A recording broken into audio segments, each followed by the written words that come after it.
మనకిప్పుడు ప్రధానమైన సమస్య ఏంటంటే, తేజస్ కూలడం. ఇది ఓ పక్కన ముందు నుంచి నెగెటివ్ ప్రచారం పాకిస్తాన్ చేసుకొచ్చింది. 2 రోజుల తర్వాత అది కూలడంతో మనము చాలా బిత్తరపోవాల్సొచ్చింది. బట్ ఎఫ్-35 గురించి అంత ప్రచారం జరగల.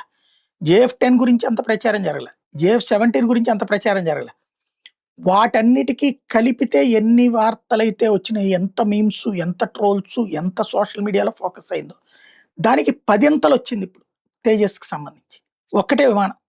వాస్తవంగా భారతదేశం స్పెషల్ ఏంటంటే ఇప్పటిదా ఇది 21 ఏళ్లలో రెండోదే ఈ కూలడం అన్నటువంటిది.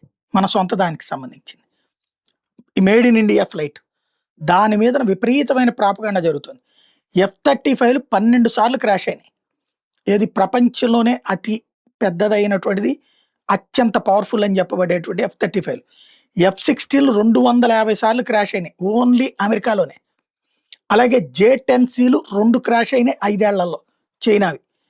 అలాగే జేఎఫ్-17లు 5 క్రాష్ అయినాయి. చైనీస్ కాంపిటీటర్ అయినటువంటి ఏది చైనాలోనే జరిగినటువంటి. పాకిస్తాన్‌లోనూ జరిగిపోయినాయి జేఎఫ్-17.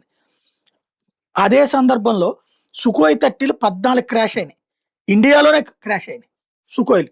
బట్ మన తేజస్‌కి సంబంధించి జరిగినటువంటి దాని మీద మాత్రం విపరీతమైనటువంటి ట్రోల్ జరుగుతుంది. కారణం ఏంటంటే దేశద్రోహులు, దేశభక్తిని అంగీకరించలేని వాళ్ళు.